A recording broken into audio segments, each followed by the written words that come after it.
আমাদের আজকের গল্পটি প্রাপ্তবয়স্কদের জন্য।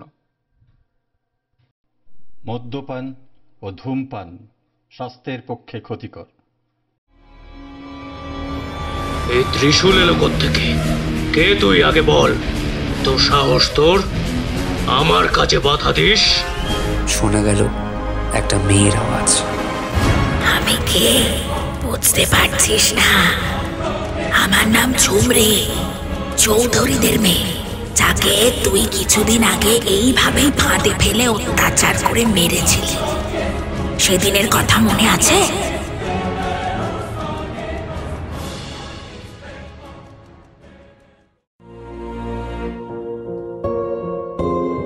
শুনছেন ভোকাল আর্ট ম্যানিয়া, তোমার আমার গপ্পভার্স।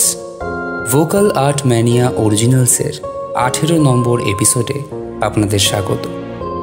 এই গল্পের কোনো রকম অংশের পুনরুৎপাদন আইনত দণ্ডনীয় অপরাধ। গল্প শুরুর আগে বলে রাখি, তোমরা যারা গল্প লিখতে ভালোবাসো তারা অবিলম্বে ন্যূনতম 5000 শব্দে তোমাদের গল্প লিখে পাঠাও ডেসক্রিপশন বক্সে দেওয়া ইমেল আইডিতে। যথাযথ পারিশ্রমিকের বিনিময়ে সেই গল্পের অডিও রূপান্তর করতে টিম ভ্যান কিন্তু তৎপর। সম্পূর্ণ নিয়মাবলী পড়তে চেক করতে পারো আমাদের গল্প আহ্বান বিষয়ক কমিউনিটি পোস্ট, লিংক রইল ডেসক্রিপশনে। সমাজে বহু যুগ ধরে বিভিন্ন সময়ে উত্থান হয়েছে বিভিন্ন সংস্কারকের, কিন্তু সমাজের কালো দিকগুলির চিহ্ন বহন করে আজও গর্বে মাথা তুলে হেঁটে বেড়াচ্ছে নরাধম অপরাধীরা। এদের শিকার হচ্ছে নিরীহ বাচ্চা, যুবতী এবং বৃদ্ধারা। এরকমই একটি মেয়ে ঝুমুরির গল্প শুনবেন আজ। আজ রয়েছে লেখিকা সুদীপ্তা ঘোষের কলমে ঝুমরি। গল্প পাঠে ও গল্পের সূত্রধার আমি দেবাদ্রি। শুরু হচ্ছে ঝুমরি।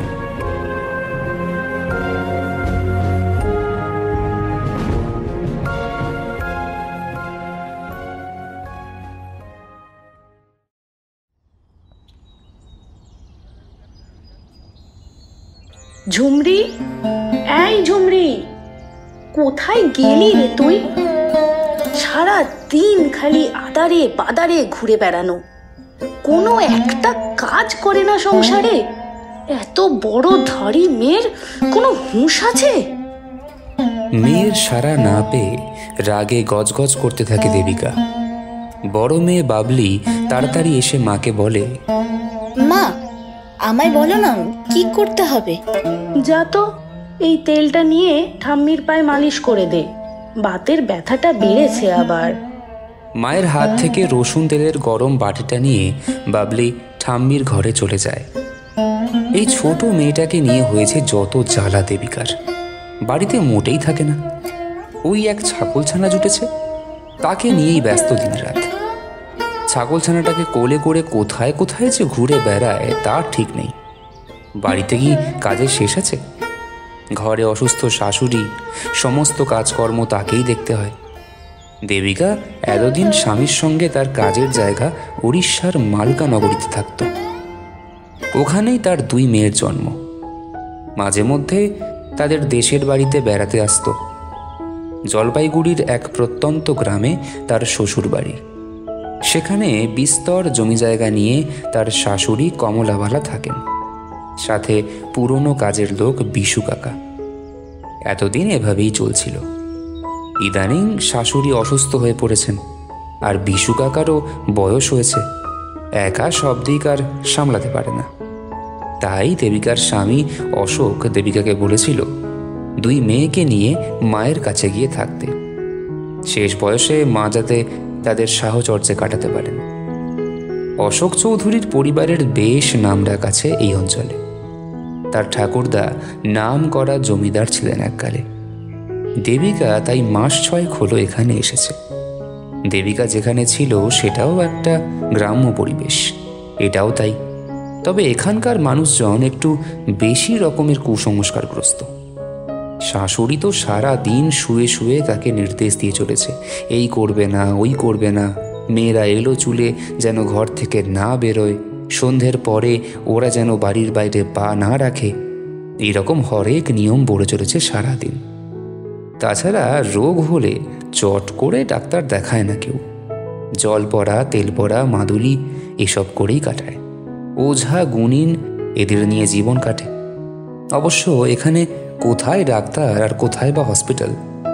এখানকার নদীর ধারে যে কালী মন্দিরটা আছে তার পূজারী তান্ত্রিক বাবাজির ভরসায় এদের দিন কাটে। যা কিছু হবে আগে ওনার মতামত নিতে হবে, উনি নাকি সব ঠিক দেন। একদিন দেবিকা গিয়েছিল মন্দিরে। তান্ত্রিক ভবানন্দ যেন তার অন্তর্দৃষ্টি দিয়ে তাকে জরিপ করছিল। এখানকার স্থানীয় লোকেদের কাছে তিনি দেবতার মতো। তার কথা মতো চলে সবাই, তাকে ভয়ও করে গ্রামবাসীরা। পুজো পার্বণ, বিয়ে, শ্রাদ্ধ সবেতেই তার মত অনুযায়ী চলে লোকেরা। বড় মেয়ে বাবলি মায়ের খুব বাধ্য, কিন্তু ঝুমরি তো সৃষ্টি ছাড়া, কারোর কোনো কথায় কান দেয় না।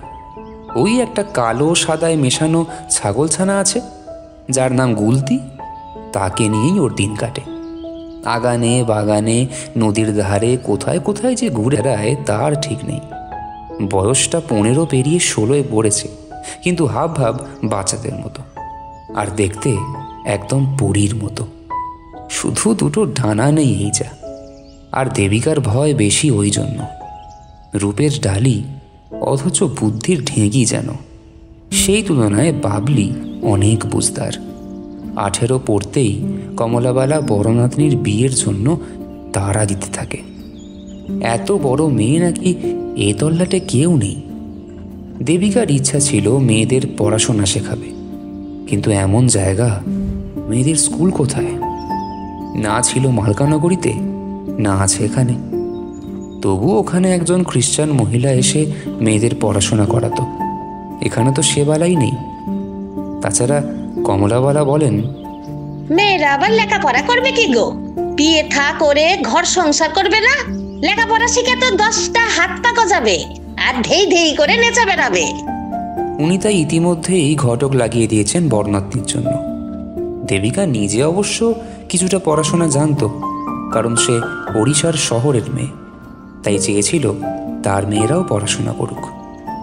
বাবলি যদিও বা কিছুটা শিখেছে, আর ঝুমরি তো এখানে এসে যেন হাঁপ ছেড়ে বেঁচেছে, কারণ তার আর পড়াশোনা করতে হয় না। সে এখানে এসে নিজের মতোই চলে। মেয়েদের দুজনের অবশ্য দুটো ভালো নাম আছে। বাবলির ভালো নাম দেবশ্রী, আর ঝুমরির ভালো নাম দেবীনা। আজ ঝুমরি নদীর ধারে একটা গাছ থেকে পেয়ারা পেড়ে খাচ্ছিল। এমন সময় ভবানন্দর সঙ্গে দেখা হলো। তিনি নদী থেকে স্নান সেরে ফিরছিলেন। তাকে দেখে ভ্রু কুঁচকে জানতে চাইল, তুমি কে? আগে কোনোদিন দেখিনি তো। ঝুমরি পেয়ারা চিবোতে চিবোতে উত্তর দিল, ও চৌধুরী বাড়ির মেয়ে আমি। ঠাকুমার নাম কমলাবালা। ও আচ্ছা আচ্ছা। বলেই ভবানন্দ তাকে ভালো করে জরিপ করে নিল। তারপরেই চলে গেল তার মন্দিরের দিকে। ওই মন্দির লাগোয়া একটা ঘরে তার বাস। মন্দিরের পেছনে বিশাল জঙ্গল।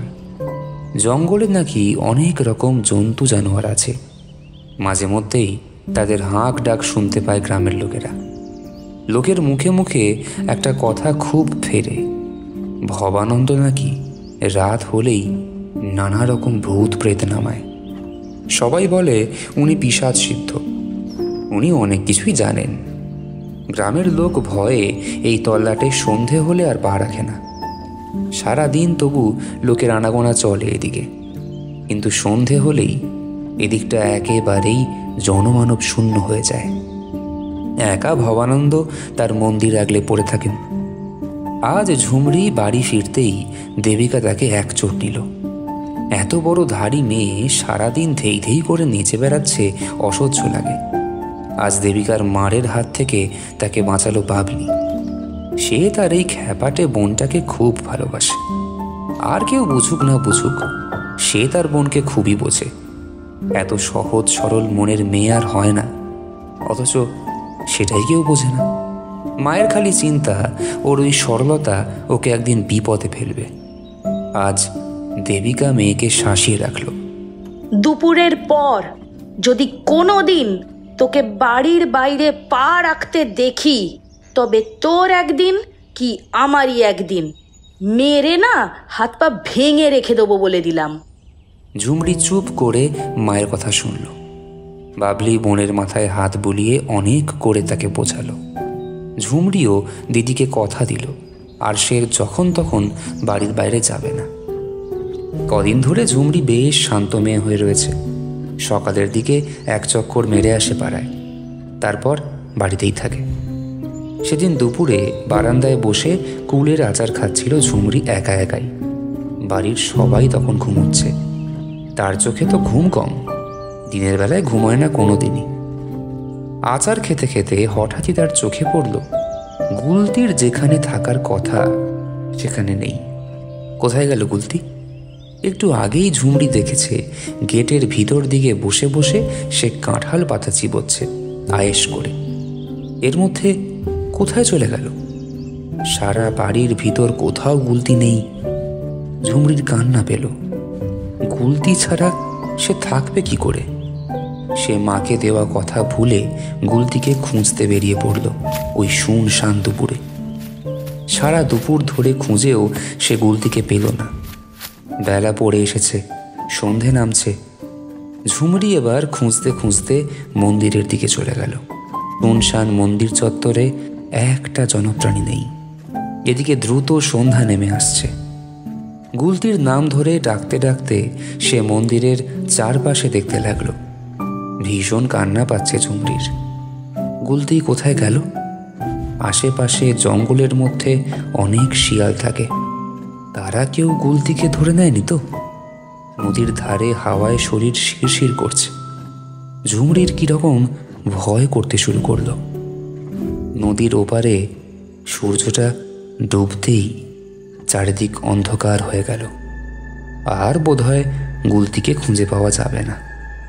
ঝুমরি কান্না চেপে ফিরে আসছিল, এমন সময় গম্ভীর স্বরে শুনতে পেল কে যেন বলছে, কে খুঁজছো তুমি এখানে?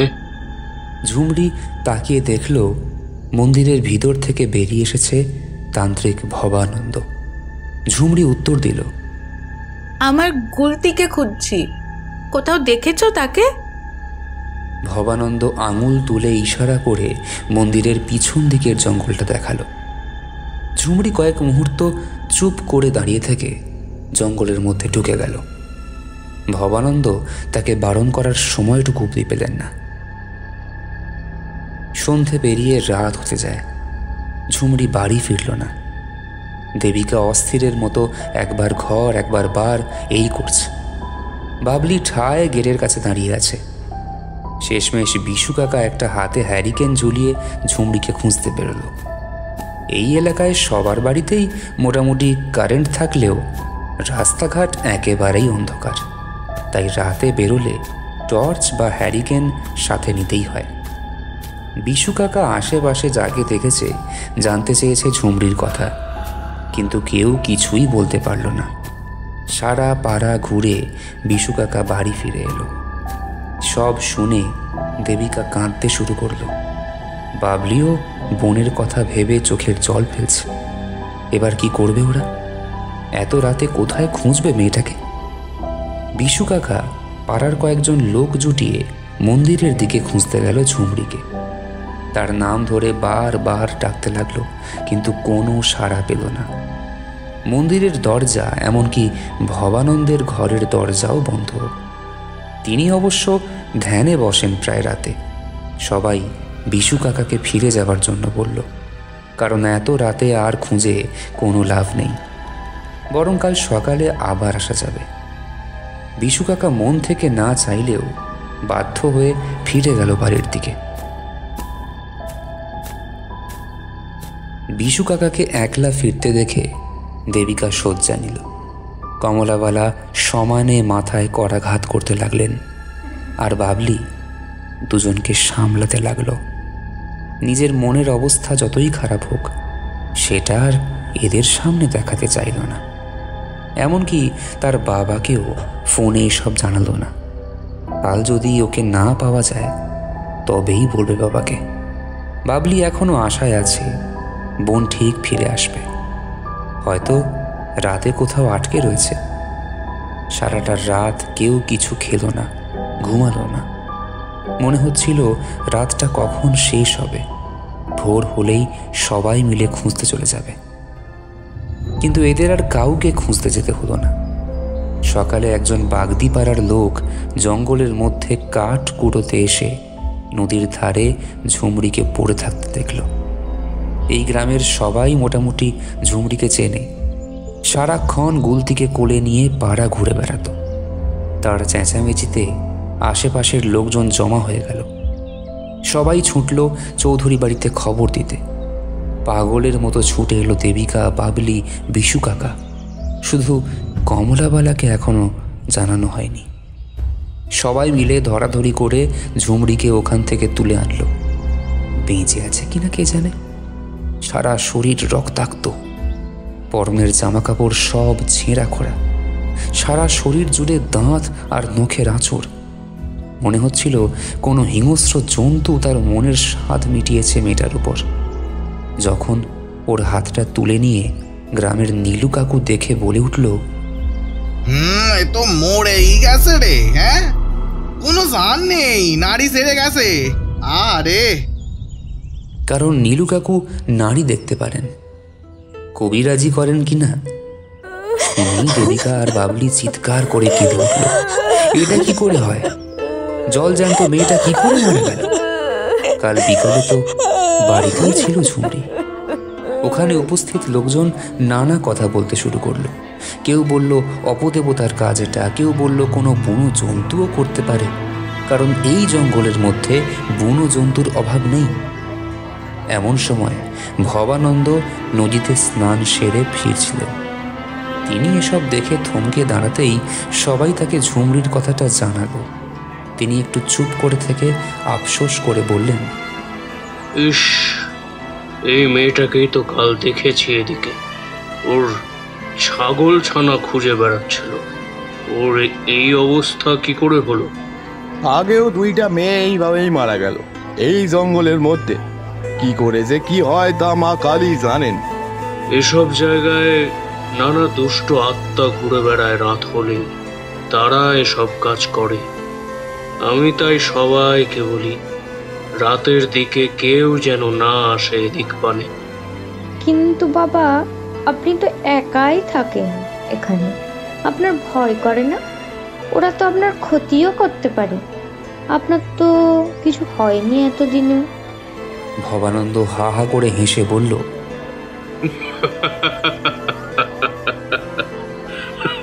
আমার ক্ষতি করার সাহস ওদের কারণ নেই। জয় মা করাল বদনী, জয় মা মুন্ড মালিনী। মা সারাক্ষণ আমায় রক্ষা করে যে। আমি এবার যাই, নইলে পুজোর দেরি হয়ে যাবে। বলতে বলতে তিনি চলে গেলেন মন্দিরের দিকে। তার পুজো শুরু হবে এবার। নীলু কাকু বললেন, বাগদিপাড়ার মেয়ে দুটো জঙ্গলের মধ্যে কাঠ কুড়াতে, নদীর ধারে শাক পাতা গাছের ফল তুলতে আসত। তারাও এক এক করে এভাবেই মরে গেল। পুলিশকেও খবর দেওয়া হয়নি ভয়। তখন তাদের বাড়ির লোক খুবই গরিব, তাই ভয় পায় পুলিশের নাম শুনলে। ওসব ঝামেলায় যেতেই চায় না। অবশ্য দুঃখী মানুষদের ওসব নিয়ে মাথা ঘামানো সময় কোথায়, আই সব ধামাচাপা পড়ে গেছে। এবার কিন্তু পুলিশে খবর দেওয়াটা উচিত। হ্যাঁ, চৌধুরী বাড়িতে মেয়ে বলে নয়, এরকম বারবার হওয়াটাও ঠিক না। হ্যাঁ, আমাদের আন্দাজে তো অনেক কথাই বলছি, কিন্তু আসল কথাটা তো পুলিশ বলবে। তোমাদের মধ্যে কেউ গিয়ে থানায় খবর দিও গিয়ে। হ্যাঁ, খবর দাও। উপস্থিত লোকেদের মধ্যে এবার দুজন গিয়ে পুলিশকে খবর দিল। আধ ঘন্টা বাদে পুলিশ এসে সব খোঁজ খবর নিল, চারপাশটা দেখল। তারপর ঝুমরির দেহটা তুলে নিয়ে চলে গেল। পোস্টমর্টম করতে হবে। ঝুমরির মা মেয়েকে দেখেই অজ্ঞান হয়ে গেছে। তার অচেতন দেহটা সবাই নিয়ে বাড়ি পৌঁছে দিল। বাবলি যেন শোকে পাথর হয়ে গেছে। তার আদরের বোনটার এভাবে মৃত্যু সে মেনে নিতে পারছে না। কিন্তু তার শোকে পাথর হলে চলবে না। মা আর ঠাম্মিকে সামলানোর দায় তার।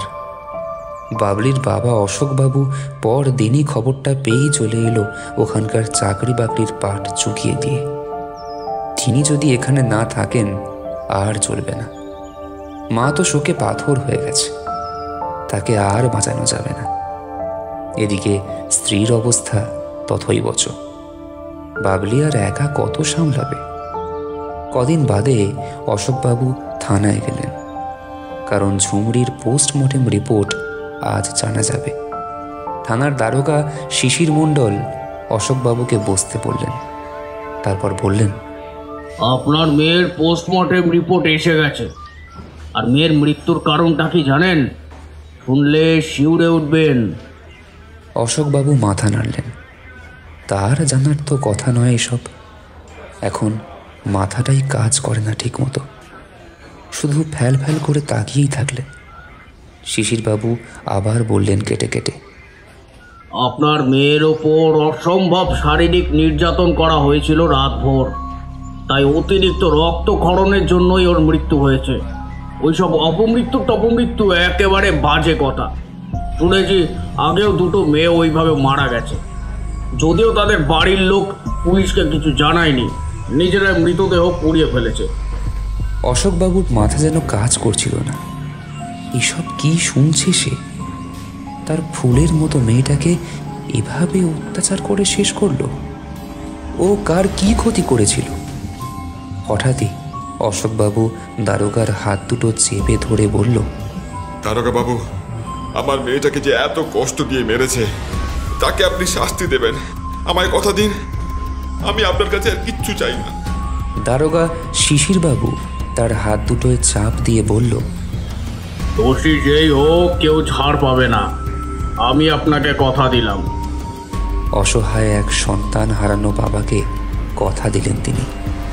হয়তো তার নিজের সন্তানের কথা মনে পড়ে গেল এই মুহূর্তে। এই কদিনের মধ্যেই অশোক চৌধুরীর চেহারা বাজ পড়ে ঝলসে যাওয়া গাছের মতো হয়ে গেছে। ছোট মেয়ে গেছে, দুদিন আগে তার মাও চলে গেল। বাড়িতে অসুস্থ হয়ে যাওয়া স্ত্রী আর বড় মেয়েকে নিয়ে অশোকবাবুর দিন কাটছে।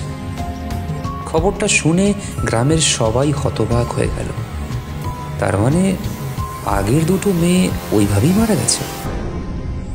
এতদিন ভাবতো কোনো বুনো জন্তু জানোয়ার ওদের মেরে ফেলেছে, কিন্তু এখন তো মনে হচ্ছে এসব কোনো মানুষেরই কাজ। কিন্তু এসব কে করছে? সে মানুষ তো অবশ্যই, কারণ মানুষ ছাড়া এসব নোংরা অমানসিক কাজ কেউ করতে পারে না।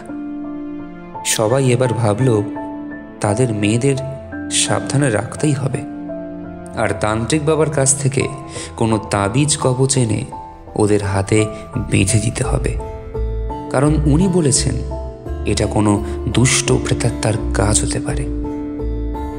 আজ কমলাবালার পারলৌকিক কাজ শেষ হলো। সারাদিন খাটাখাটনির পর রাতে বাবলি শুয়ে আছে বিছানায়। হঠাৎই তার মনে হলো কেউ যেন তার পাশেই শুয়ে আছে।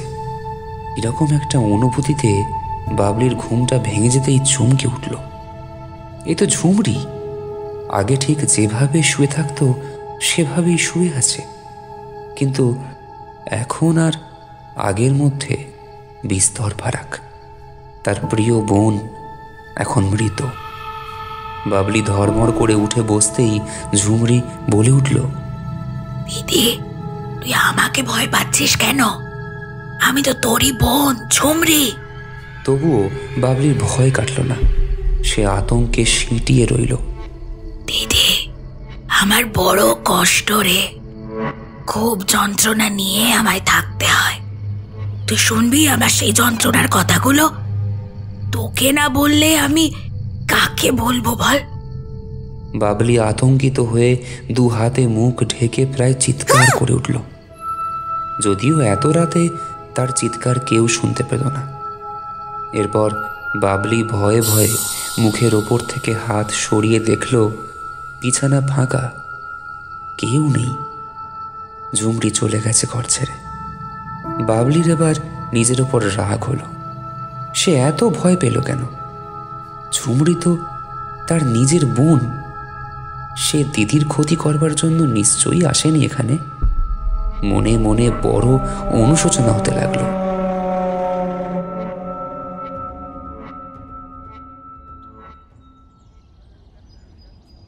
আজ থানার অফিসার শিশির মণ্ডল তদন্ত করতে এলো ঝুমরির দেহটা যেখানে পাওয়া গিয়েছিল তার আশেপাশে। যদিও পোস্টমর্টমের রিপোর্ট আসার পরেই ওটা করা উচিত ছিল, কিন্তু মাঝখানে অন্য একটা কেস চলে আসাতে এটাই একটু তদন্তের দেরি হয়ে গেল। ঝুমরির দেহটা যেখানে পাওয়া গিয়েছিল তার আশেপাশে কোনো বাড়ির চিহ্ন নেই। কাছাকাছি বলতে শুধু ভবানন্দ তান্ত্রিকের মন্দিরটা। ওনার কাছেই কিছু খোঁজ যদি পাওয়া যায়, এই ভেবে মন্দিরের সামনে দাঁড়িয়ে ওনাকে ডাকতে লাগলো। একটু পরেই ভবানন্দ বেরিয়ে এসে বললেন, আমি দুপুরের খাওয়া দাওয়ার পর সামান্য সময় বিশ্রাম করি, কারণ 4টে বাজলেই গ্রামের মানুষরা সবাই চলে আসেন মন্দিরে। আপনাকে অসময় বিরক্ত করার জন্য আমি দুঃখিত। আসলে পুলিশের কাজ বোঝেনি তো। তা আমার কাছে কি উদ্দেশ্যে এসেছেন সেটাই বলুন খোলসা করে। সেদিন ওই মেয়েটিকে আপনি শেষবারের মতো দেখেছিলেন, তাই একটু খোঁজ খবর নিতাম আর কি। সে তো দেখেছিলাম, চারদিক ছুটে বেড়াচ্ছিল ওর ছাগল ছানাটাকে খোঁজার জন্য। তখন বিকাল গড়িয়ে সন্ধে হতে যায়। আমি বারণ করার আগেই ওই জঙ্গলের ভিতর ছুটে চলে গেল। আমি এরপর আর কিছুই জানি না। পরদিন সকালেই যা শোনার শুনলাম। ভবানন্দ এক টানা কথাগুলো বলে থামলেন। গ্রামের লোকেরা রাতের দিকে মেয়েটাকে খুঁজতে এসেছিল এইদিকে। তখন আপনি কোথায় ছিলেন? ভবানন্দ স্থির চোখে শিশির দারোগার দিকে তাকিয়ে বলল, সন্ধ্যের আগেই এসব জায়গা ফাঁকা হয়ে যায়, আর আমিও পুজোর কাজ মিটিয়ে সন্ধ্যের পর ঘরের ভিতর ঢুকে যাই, কারণ বাইরে নানা রকম জন্তুর আনাগোনা চলতে থাকে। আমি ঘরের ভিতর ধ্যানে বসি, সাধনায় ব্যস্ত থাকি, আর সেই সময় আমার বাহ্য জ্ঞান লুপ্ত হয়ে যায়। বাইরে কি হচ্ছে না হচ্ছে কিছুই টের পাই না আমি। মেয়েটার মৃত্যুর কারণটা শুনেছেন তো? সেটা শুনেছি। আমার তো শুনে খুব আশ্চর্য লাগছিল। আমি তো ভেবেছিলাম কোনো দুষ্ট আত্মার কাজ এটা। দেখুন, দুষ্ট আত্মার যাই করুক, মানুষদের মতো অমানসিক ধর্ষণ করতে পারে না। এটা কোনো মানুষেরই কাজ। তার মানে রাতের বেলা এখানে কারোর না কারোর আগমন ঘটে। ভবানন্দ চোখ দুটো কপালে তুলে বলল, কি বলছেন দারোগা বাবু? এখানে রাতের বেলা হিংস্র পশুদের আনাগোনা চলতে থাকে, তার মধ্যে মানুষ থাকতে পারে নাকি? আপনি কি সেই হিংস্র পশুদের দেখা পেয়েছেন কোনোদিন? হ্যাঁ, পেয়েছি তো বটেই। রাত হলেই তাদের আওয়াজ পাওয়া যায়, বেশ ভালো রকমই পাওয়া যায়। তাই জঙ্গলের মধ্যে কারা কারা থাকে, মানে জন্তু জানোয়ারের কথা বলছি আর কি। ভবানন্দ একটু ভেবে উত্তর দিল, শিয়াল, নেকড়ে, হায়না ছাড়াও বিষধর সাপ, পোকামাকড় এসব তো আছে। আচ্ছা ঠিক আছে, আমি কি একবার আপনার ঘরটা দেখতে পারি? ভবানন্দ ক্ষুণ্ণ হয়ে বললেন, আমার ঘর দেখে আপনি কি করবেন? আমি একজন সর্বত্যাগী মানুষ। এই মা মুন্ডমালিনী ছাড়া নিজের বলতে আর কে আছে আমার? না না, আপনি কিন্তু অন্যভাবে নেবেন না এটা। একজন সন্ন্যাসীর ঘর কেমন হতে পারে সেই ধারণার জন্যই দেখতাম আর কি। ঠিক আছে, আপনার অসুবিধা থাকলে আমি চলে যাচ্ছি। না না না, আপনি দেখে যান একবার, আমার আর কি। বলেই ভবানন্দ শিশির দারোগাকে নিয়ে তার ঘরের দিকে যেতেই চমকে উঠল বেজায়। সারা ঘর জুড়ে মুরগির পালক, পা, মুন্ডু, সজারুর গায়ের কাঁটা এসব ছড়ানো। কেউ যেন ইচ্ছা করে এসব ছড়িয়ে রেখে দিয়েছে। দারোগাও অবাক হয়ে গেল, এসব কি আর কে কখন ছড়ালো এসব? তারা তো ঘরের দরজার সামনে দাঁড়িয়ে কথা বলছিল। ঘরের ভিতর কেউ গেলে তো চোখে পড়তো, আর ঘরে যে দুটো খড়খড়ি দেওয়া জানালা আছে সে দুটো তো বন্ধই আছে। ভবানন্দ প্রচণ্ড রেগে গিয়ে হুঙ্কার ছাড়ল, কার এত সাহস? যে ঘরের ভিতরে সব ছড়িয়ে গেছে? সাহস থাকে তো সামনে আয়, তারপর তার অবস্থা কি হবে দেখবি। ভবানন্দ রাসফালন দেখে শিশির দারোগা বুঝল এখানে থাকা আর উচিত নয়। ভবানন্দ তান্ত্রিক তার গুপ্ত শত্রুর সঙ্গে এবার মোকাবিলা করুক। দারোগা ফিরে আসার আগেই ঘরের কোণের দিকে তাকের উপর নজর পড়ল। সেখানে যা রাখা হয়েছে তা দেখে তার ভ্রুজোড়া কুঁচকে গেল। দারোগা ফিরে যেতেই ভবানন্দ তার অদৃশ্য শত্রুর উদ্দেশ্যে বাছা বা বিশেষণে আস্ফালন করল।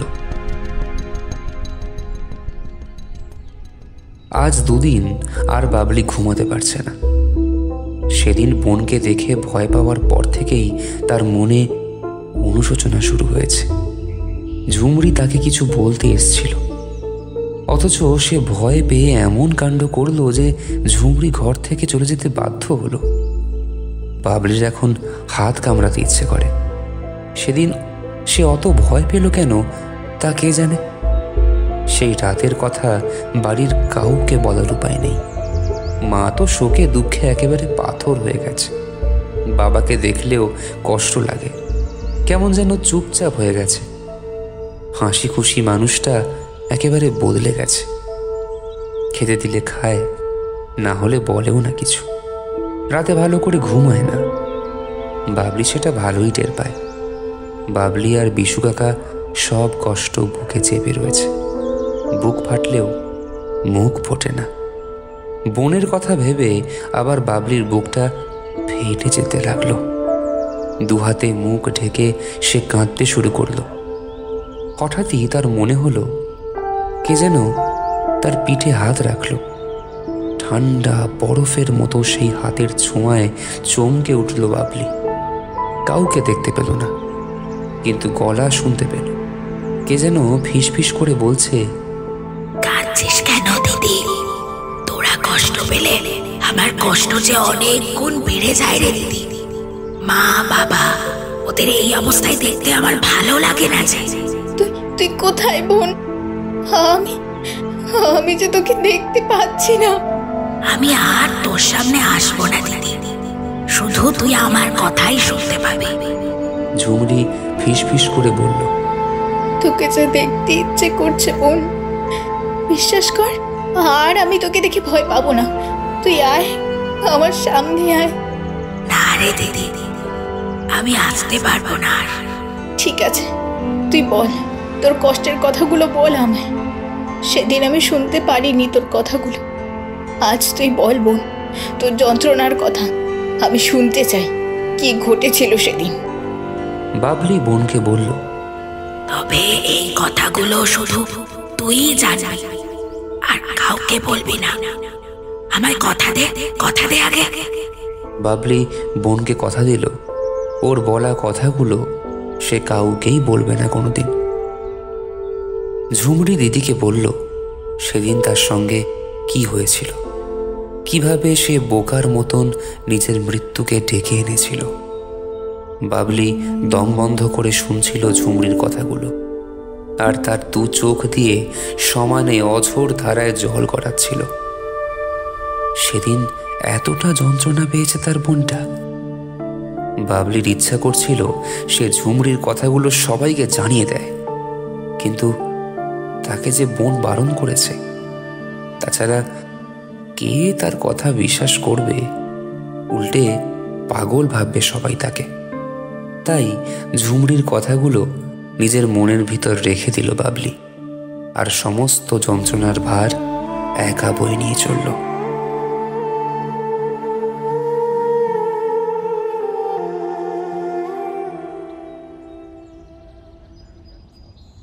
আজ দুলেপাড়ার দুই মেয়ে তারা আর বিনু বেরোলো শাক পাতা আর জ্বালানির কাঠ জোগাড় করতে। তাদের দুজনের বাড়ি থেকেই সাবধান করে দিল দিন থাকতে থাকতে বাড়ি ফিরে আসতে। কারণ সেসব ঘটনা ঘটেছে, কারোর আর ভরসা হয় না মেয়েদের একা ছাড়তে। কিন্তু গরিবের ঘরে অত ভাবলেও তো চলে না, পেট বড় বালাই। দুপুরে খাওয়ার পর ওরা বেরিয়ে পড়ল। তাই দুই বন্ধু একই সাথেই বেরোলো। যাতে বিপদ এলে একজন আরেকজনকে বাঁচাতে পারে। জঙ্গল থেকে কাঠ এনে নদীর ধারে শাক পাতা কুড়োতে নামলো দুজনে। দেখতে দেখতে বেলা পড়ে এলো। কারোর আর খেয়াল রইল না যে সূর্য অস্ত গেছে। হঠাৎই দেখল একটা আবছা ছায়ামূর্তি নদীর একেবারে কিনারে দাঁড়িয়ে আছে। আস্তে আস্তে সেই ছায়ামূর্তি একটা মেয়ের আকার নিল। ওরা অবাক হয়ে তাকিয়ে রইল তার দিকে। একটু পরেই বুঝতে পারল ও হচ্ছে সেই ঝুমরি বলে মেয়েটা, যে কিছুদিন আগেই এইখানে মারা গেছে। ঝুমরিকে সবাই চিনত, তাই ওকে দেখেই দুজনের আত্মারাম খাঁচা ছাড়া হওয়ার জোগাড় হলো। ভয় পেয়ে ওরা দুজনেই ঊর্ধ্বশ্বাসে ছুটতে লাগলো বাড়ির দিকে। ওদের কাঠের বোঝা আর শাকের ঝুড়ি সেখানেই পড়ে থাকলো। বাড়ি পৌঁছে যখন ওরা সবাইকে ভূত দেখার কথা বলছে, তখন সবিস্ময়ে দেখল তাদের কাঠের বোঝা আর শাক পাতার ঝুড়ি উঠোনের এক কোণে রাখা হয়েছে। বিনু আর তারা সেদিকে তাকিয়ে রইল হাঁ করে। কিছুতেই মাথায় এলো না তাদের আগেই কি করে এসব পৌঁছলো। তাদের বাড়ির লোকেরাও কিছু জানে না, তবে সবাই এইটুকু বুঝতে পারল মেয়েটা মারা গেলেও সবার ভালোই চাইছে, আর মেয়ে দুটোকে ওখান থেকে বাড়ি পাঠানোর জন্যই ভয় দেখিয়েছে। কারণ সন্ধে হয়ে আসছিল, আর সন্ধ্যের পর সেখানে থাকা তো একেবারেই নিরাপদ নয়। সবার মন এবার ঝুমরির প্রতি কৃতজ্ঞতায় ভরে গেল।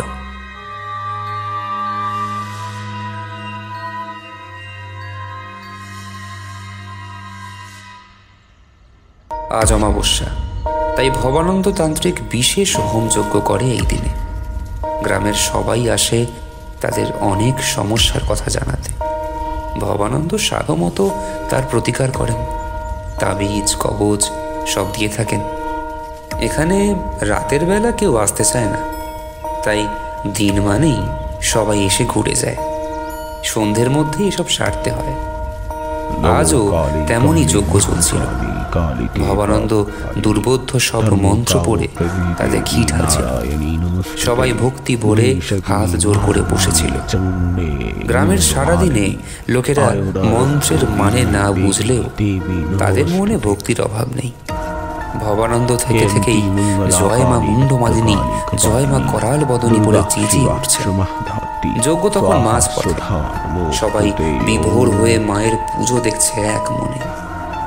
হঠাৎই যজ্ঞ চলতে চলতে যজ্ঞের আগুন দপ করে নিভে গেল। ঠিক মনে হলো কেউ যেন জল ঢেলে দিল যজ্ঞের আগুনের মধ্যে। ভবানন্দ প্রথমে অবাক হয়ে গেল, এটা আবার কি হলো? এমনটা তো হওয়ার কথা নয়। হাওয়া বাতাসের চিহ্ন কোথাও নেই, অথচ যজ্ঞের আগুন নিভে গেল বিনা কারণে।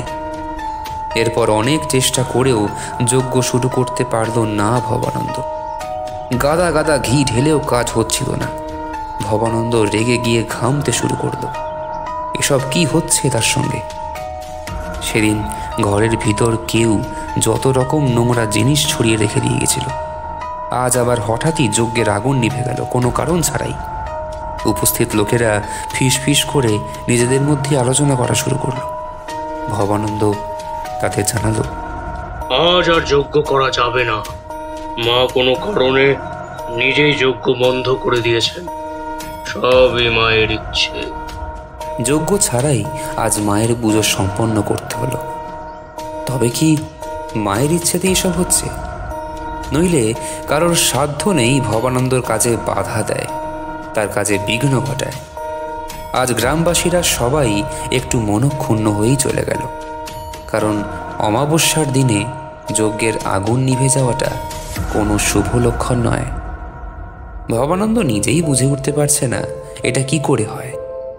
আজকে সবাই চলে যেতেই ভবানন্দ সন্ধ্যারতি করেই তড়িঘড়ি ঘরে ঢুকে পড়ল। তাকে ধ্যানে বসতে হবে, জানতে হবে এসব কে বা কারা করছে। ধ্যান শুরু করলো ভবানন্দ। কেন এসব হচ্ছে তাকে তো জানতেই হবে, নইলে সে শান্তি পাচ্ছে না। ধ্যানে বসার কিছুক্ষণ বাদেই ভবানন্দর একটা অদ্ভুত অনুভূতি হতে থাকলো সারা শরীরে। মনে হচ্ছিল তার শরীর বেয়ে কিছু একটা ওঠানামা করছে। চোখ তাকে খুলতেই হলো, আর চোখ খুলতেই যা দেখল তাতে ভবানন্দর চক্ষু চড়ক গাছ বলা যায়। তার গায়ের উপর একটা আস্ত সাপ চলাফেরা করছে। ভবানন্দ মুহূর্তের জন্য ঘাবড়ে গেলেও পর মুহূর্তেই হাত দিয়ে টান মেরে ফেলে দিল সাপটাকে। যদিও সেটা বিষাক্ত সাপ ছিল না, কিন্তু সাপ তো বটেই। ভবানন্দ বুঝে উঠতে পারছিল না তার সাথে এসব কি হচ্ছে। মা মুন্ডমালিনীর একনিষ্ঠ ভক্ত সে। মায়ের পুজো না করে কখনো জলস্পর্শ করে না, আর তাকেই কিনা সহ্য করতে হচ্ছে এসব। এত নিষ্ঠুর তার মা। প্রচণ্ড এক অভিমান ভর করে ভবানন্দের উপর, মায়ের উপর সন্তানের অভিমান।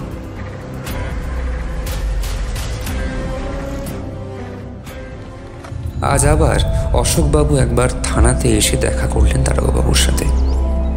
শিশিরবাবু ওনাকে দেখে একটু কুণ্ঠিত হয়ে বললেন, না, আপনার মেয়ের কেসটার কোনো সমাধানই করতে পারেনি এখনো।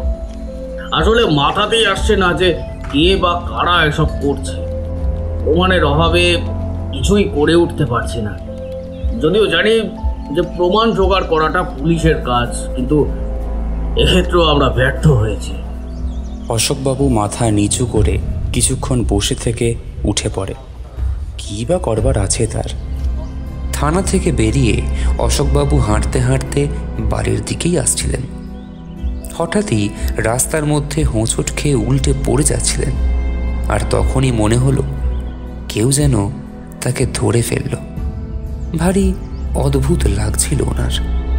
আশেপাশে কেউ কোথাও নেই, অথচ পরিষ্কার বুঝতে পারছিলেন ব্যাপারটা। ওই অদৃশ্য হাত যদি না আটকাতো, তবে আজ একটা বড় সড় দুর্ঘটনা ঘটত। হয়তো রাস্তার গাড়ির নিচেই পড়তেন। কোনো রকমে বাড়ি পৌঁছলে বাবলি ছুটে এসে জানতে চায়, বাবা তোমার কি হয়েছে? এরকম লাগছে কেন? বলবো না ভেবেও কথাটা বাবলিকে বলেই ফেলল। বাবলি একটু চুপ করে থেকে বলল, ওটা ঝুমড়ি ছিল বাবা, ওই তোমাকে বাঁচিয়েছে। এসব কি বলছিস তুই? ঝুমড়ি কোথা থেকে আসবে? সে তো মারা গেছে। অশোকবাবু উত্তেজিত হয়ে বললেন। বাবলি এবার বাবাকে ধরে বসালো, এক গ্লাস জল এনে বাবাকে খেতে দিল। তারপর ঝুমড়ির কথাটা বলল। শুধু জানালো না সেই রাতের কথাটা, কারণ ওটা ঝুমড়ির বারণ ছিল। দেবিকাও কখন যেন ঘর ছেড়ে বেরিয়ে এসেছে ঝুমড়ির নাম কানে যেতেই। বাবলির বলা কথাগুলো সবই শুনল। তারপরেই হাউ হাউ করে কেঁদে উঠল। আজ অনেক দিন পরে তিনজন দুঃখী মানুষ একসাথে পরস্পরকে জড়িয়ে ধরে কাঁদছে। বিশু কাকা আড়াল থেকে দেখে চোখের জল মুছল। আজ ভবানন্দর মন্দিরের পুজো শেষ হতেই সবাই চলে গেল। শুধু একটা মেয়ে চুপ করে মন্দিরের এক কোণে বসে আছে। বিষণ্ণ মুখে মায়ের দিকে তাকিয়ে আছে। বছর 20 বয়স হবে। বেশ সুশ্রী আর আঁটো সাঁটো শরীরের বাঁধন মেয়েটির। কি রে, তুই একা কেন বসে আছিস? বাড়ি যাবি না? ভবানন্দের কথায় মেয়েটা তার দিকে ঘুরে তাকালো। তারপর জল ভরা চোখে বলল, বাবা, আপনি আমায় দয়া করুন। কেন? কি হয়েছে তোর? মরবি কেন? মেয়েটা চোখের জল মুছে বলল, বাবার নাম মোহিত সরকার, সরকার পাড়ায় থাকি। 3 বছর আগেই আমার বিয়ে হয়েছিল, কিন্তু এর মধ্যে কোনো সন্তান না হওয়ায় শ্বশুর বাড়ি থেকে তাড়িয়ে দিয়েছে। ওরা নাকি ছেলের আবার বিয়ে দেবে। আমি আজ 1 মাস হলো বাপের বাড়িতে রয়েছি। আমার চিন্তায় বাবা মার ঘুম উড়ে গেছে। বৌদিও খুব বিরক্ত আমার ওপর। বিবাহিত ননদ যদি এসে তার সংসারে ঠাঁই নেয়, কি আর ভালো চোখে দেখে? মেয়েটা এক টানা এতগুলো কথা বলে হাঁপাতে লাগলো। তো এবার তুই কি করতে চাইছিস? আপনি এমন কিছু করুন যাতে আমার স্বামী আমাকে আবার মেনে নেয়, আর আর আমার সন্তানও হয়, নইলে তো আবার তাড়িয়ে দেবে। বিশাখার দু চোখ দিয়ে জল পড়ছে অনবরত। আমি দেখছি কি করা যায়। প্রথমে তো বশীকরণ করতে হবে, যাতে তোর স্বামীর মন আবার ফেরে। তারপর সন্তান হওয়ার ব্যাপারটা সব হবে। তবে এটা বড় কঠিন কাজ রে। তুই পারবি এত সব নিয়ম মানতে? ভবানন্দের কথা শুনে তার দু পা জড়িয়ে ধরল বিশাখা। আপনি আপনি যেমন বলবেন আমি ঠিক তেমনটাই করব। শুধু শুধু দয়া করে আমার স্বামীকে আমার কাছে ফিরিয়ে দিন বাবা। মেয়েটার আকুল কান্না দেখে ভবানন্দের মনটা গলে গেল। সে দুহাতে মেয়েটাকে তুলে ধরে বলল, অত কাঁদিস না, অত কাঁদিস না। আমি যখন ভার নিয়েছি সব ঠিক হয়ে যাবে। বিশাখা তার দু চোখের জল মুছে বলল, আপনি বলুন আমায় কি করতে হবে। আমার সংসার করার জন্য আমার যা যা করা দরকার সব আমি করব। আজ থেকে 3 দিন বাদে খুব শুভ সময়। তোকে আমি সমস্তটাই বুঝিয়ে বলছি, কখন এখানে আসতে হবে আর কি কি করতে হবে। এর প্রতিটা নিয়ম মেনে চলতে হবে, অন্যথা হলে কোনো কাজ হবে না। এটা খেয়াল রাখিস। ভবানন্দের কথা শুনে মেয়েটি মাথা নাড়ল। ভবানন্দ তাকে সব কিছু বুঝিয়ে বলতে থাকে। বিশাখা মন দিয়ে শুনতে থাকে। আজ মন্দির পরিষ্কার করতে গিয়ে ভবানন্দ খেয়াল করল শিবলিঙ্গের যে ত্রিশূলটা থাকে সেটা নেই। ভবানন্দ অবাক হয়ে চারিদিকে খুঁজতে লাগলো, ওটা কোথায় গেল? মায়ের পাশে থাকা বিশাল শিবলিঙ্গের ত্রিশূলটাকে কে সরালো? কার এত সাহস ওটা নিয়ে চলে যাবে? কিন্তু চারদিক খুঁজেও যখন ত্রিশূলটাকে কোথাও খুঁজে পেল না, মনের মধ্যে একটা ভয় কাজ করতে থাকলো। কদিন ধরে যেসব কাণ্ড ঘটছে তার সাথে ভয় হওয়াটা স্বাভাবিক। নিজের ক্ষমতাও যেন আর কাজ করছে না। এসব কে করছে জানার জন্য ধ্যান করতেই পারছে না, সমানে ধ্যানে বিঘ্ন ঘটছে। সে তো নিজে হাতে রোজ মন্দিরের দরজায় তালা দেয়, তালা খোলে। বাইরের কারোর এটা করা তো অসম্ভব। আর ত্রিশূলটা তো ছোটখাটো জিনিস নয়, বেশ বড় আর ভারী। কে আর অত বড় ত্রিশূল বয়ে নিয়ে যেতে পারবে? মনের মধ্যে উদ্বেগ চেপে সারা দিন কাটিয়ে দিল ভবানন্দ। সন্ধ্যারতি শেষ করতেই ভবানন্দ দেখলেন সেই মেয়েটা মানে বিশাখা চলে এসেছে। মনে মনে বেশ খুশি হলো ভবানন্দ। মেয়েটাকে মন্দিরের মধ্যে নিয়ে মায়ের সামনে আসন পেতে বসালো। বিশাখা বলল, আমি আপনার কথা মতো উপোস করে রয়েছি সারাদিন, আর এখানে আসার কথাও কাউকে বলিনি। খুব ভালো করেছিস।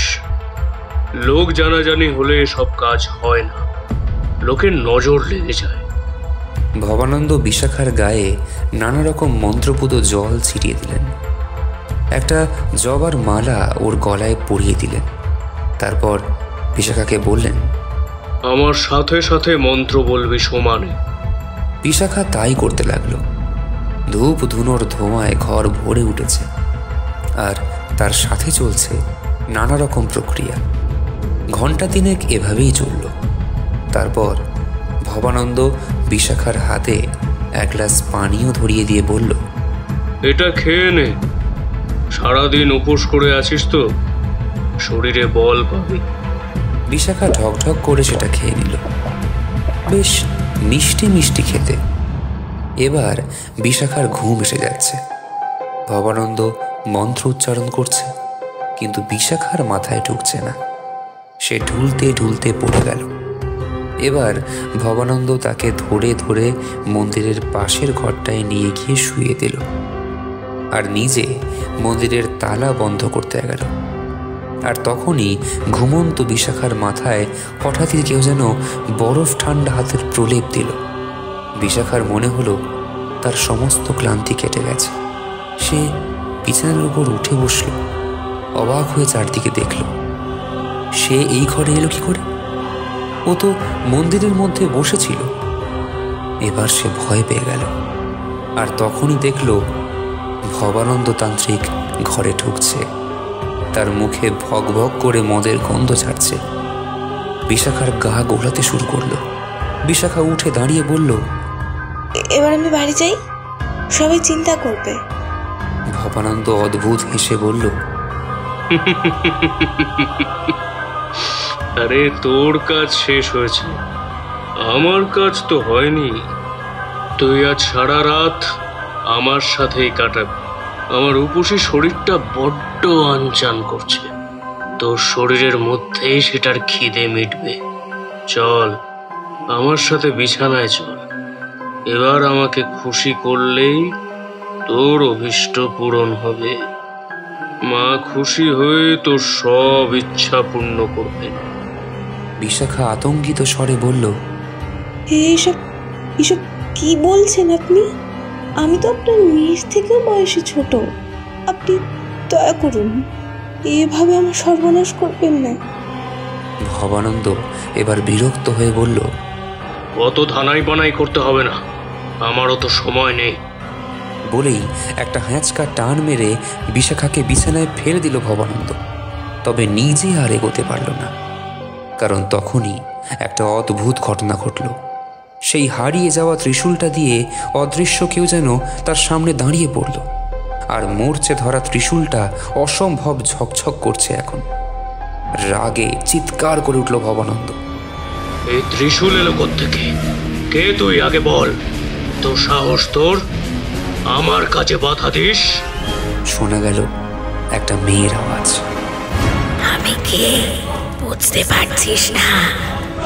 আমার নাম ঝুমরি, চৌধুরীদের মেয়ে, যাকে তুই কিছুদিন আগে এইভাবেই ফাঁদে ফেলে অত্যাচার করে মেরেছিলি। সেদিনের কথা মনে আছে? আমি তোর কথায় গুলতিকে খুঁজতে জঙ্গলের মধ্যে ঢুকে যাই। অনেক ঘুরে যখন গুলতিকে না পেয়ে কাঁদতে কাঁদতে জঙ্গল থেকে ফিরে আসছি, তুই তখন আমায় বললি মন্ত্র পড়ে আমার গুলতিকে এনে দিবি। আমাকে ওখানে একটু বসতে হবে। আমি সরল বিশ্বাসে বসলাম। তুই আবার শরবত খেতে দিলি এক গ্লাস। তারপর আমার আর কিচ্ছু মনে ছিল না, আর সেই সুযোগে আমার জীবনের চরম সর্বনাশটা হয়ে গেল। সারাটা রাত ধরে অত্যাচারের পর যখন আমার মৃত্যু হলো, তুই সেই মৃত শরীরকেও ভোগ করতে ছাড়লি না। আজ আবার সেই এক কাজ করছিস। আর কত পাপ করবি তুই? আগের দুটো মেয়েও তোর লালসার শিকার হয়েছিল। মায়ের নামে এত অনাচার, সহজ সরল লোকদের বোকা বানিয়ে দিনের পর দিন এত পাপ এত অন্যায় করে চলেছিস। ঝুমরিকে এবার দেখতে পাওয়া গেল। তার মুখ রাগে লাল টকটক করছে। বিশাখা এসব দেখে ভয়ে থরথর করে কাঁপতে থাকে। ভবানন্দ রেগে গিয়ে বলে, তোর কি ক্ষমতা রে? আমাকে ন্যায় অন্যায় শেখাতে আসছিস? আমি দেবী মুন্ডমালিনীর উপাসক, তিনিই আমার রক্ষাকর্তা। যতদিন তুই সৎ ছিলি, মা তোকে রক্ষা করেছে, কিন্তু এত পাপ করেছিস যে সেই পাপের ঘড়া এবার পূর্ণ হয়েছে। তোর কোনো ক্ষমতাই কাজে আসবে না। তুই দিন রাত গ্রামের সরল মানুষদের ভুল বুঝিয়ে যাস। এই জঙ্গলের মধ্যে কোনো হিংস্র জন্তু নেই। তুই নিজের গলা থেকে ওসব জন্তুর ডাক নকল করে মানুষকে ভয় দেখাস। আজ মা আমাকে ক্ষমতা দিয়েছে তোকে শেষ করতে। তুই আজ আমার হাতেই মরবি ভবানন্দ। আজ তোর শেষ দিন। কেউ তোকে বাঁচাতে পারবে না, কেউ না। বলেই সেই ত্রিশূলটা দিয়ে ভবানন্দ বুকে আমূল বিঁধিয়ে দিল। তার সারা শরীর ফালা ফালা করে দিল। ভবানন্দকে কেউ আর বাঁচাতে পারল না।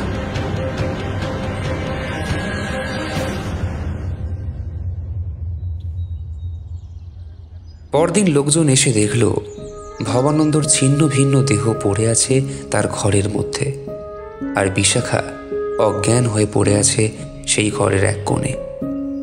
এতদিন বাদে সবাই সত্যি কথাটা জানতে পারল। আর এই জঙ্গলের ভয়টাও কেটে গেল সবার মন থেকে।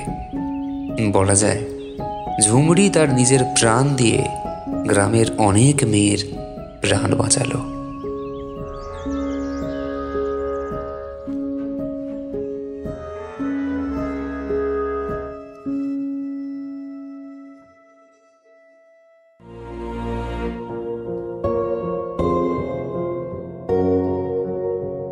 এতক্ষণ শুনছিলেন ঝুমরি, রচনা সুদীপ্তা ঘোষ, গল্পের নাট্যরূপ অপেক্ষা, দেবিকার চরিত্রে অন্বেষা, বাবলির ভূমিকায় লিলি, কমলাওয়ালার চরিত্রে সুকন্যা, ভবানন্দ রুদ্রনীল, ঝুমরি খুশি, নীলু কাকু শুভম, শিশির মণ্ডলের চরিত্রে অতনু, অশোকবাবুর কণ্ঠে শুভম, জনৈক ব্যক্তি বিনায়ক, জনৈক গ্রামবাসী চন্দ্রিমা। পর্ব পরিচালনায় ও শব্দগ্রহণে আমি দেবাত্রী ও লিলি, ধ্বনি পরিকল্পনা ও আবহে দেবদত্ত, পোস্টার ডিজাইনে অয়ন্তিকা। শেষ হলো আমাদের আজকের গল্প। এরকমই আরও গল্প শুনতে সাবস্ক্রাইব করে রাখুন আমাদের চ্যানেল ভোকাল আর্ট ম্যানিয়াকে। আগামী দিনে আমরা আবারও ফিরব আরও এক নিবেদন নিয়ে। ততদিন ভালো থাকুন, পাশে থাকুন আর শুনতে থাকুন ভোকাল আর্ট ম্যানিয়া, তোমার আমার গপ্পোভার্স। ধন্যবাদ।